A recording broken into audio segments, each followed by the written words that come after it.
किसी ने बड़ी कमाल की बात कही है कि जात पात से कोई अछूत नहीं होता, होता है स्वभाव से, क्योंकि अच्छे विचार ही अच्छे इंसानों की पहचान है और बुरे विचार ही बुरे लोगों की पहचान है।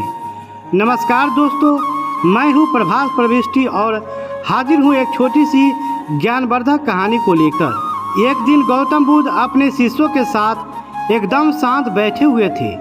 उन्हें इस प्रकार बैठे हुए देख शिष्य चिंतित हुए कि कहीं वो अस्वस्थ तो नहीं है।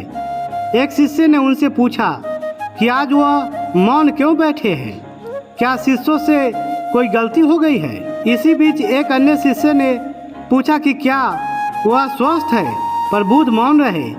तभी कुछ दूर खड़ा व्यक्ति जोर से चिल्लाया, आज मुझे सभा में बैठने की अनुमति क्यों नहीं दी गई है। बुद्ध आंखें बंद करके ध्यान मगन हो गए।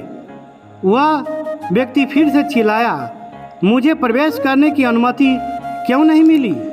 बुद्ध आंखें बंद करके ध्यान मगन हो गए। वह व्यक्ति फिर से चिल्लाया, मुझे प्रवेश करने की अनुमति क्यों नहीं मिली। इस बीच एक उदार शिष्य ने उसका पक्ष लेते हुए कहा कि उसे सभा में आने की अनुमति प्रदान की जाए। बुद्ध ने आंखें खोली और बोले, नहीं, वह अछूत है, उसे आज्ञा नहीं दी जा सकती। यह सुनकर शिष्यों को बड़ा आश्चर्य हुआ। बुद्ध उनके मन का भाव समझ गए और बोले, हाँ, वह अछूत है। इस पर कई शिष्य बोले, हमारे आश्रम में जात पात का कोई भेद नहीं है, फिर वो अछूत कैसे हो गया।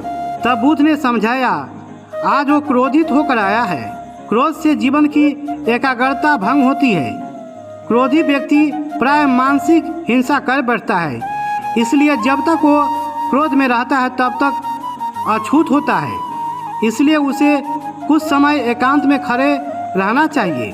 क्रोधी शिष्य भी बुद्ध की बातें सुन रहा था और पश्चाताप की अग्नि में वह तप कर समझ चुका था कि अहिंसा ही मनुष्य का महान कर्तव्य व परम धर्म है।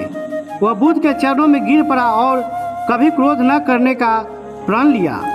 दोस्तों, इस कहानी से हमें सीख मिलती है कि क्रोध के कारण व्यक्ति अनर्थ कर बैठता है और पश्चाताप उसे बाद में होता है, जिसका कोई लाभ नहीं मिलता। इसलिए हमें क्रोध नहीं करना चाहिए। असल मायने में क्रोधित व्यक्ति अछूत हो जाता है, उसे अकेला छोड़ देना चाहिए। क्रोध करने से तन, मन और धन तीनों की हानि होती है। क्रोध से ज़्यादा हानिकारक कोई और वस्तु नहीं है। इसलिए दोस्तों, अपनों के प्यार, आशीर्वाद और खुद के आत्मविश्वास के साथ कुछ ऐसा करो कमाल कि दुनिया करना चाहे आपके जैसा धमाल।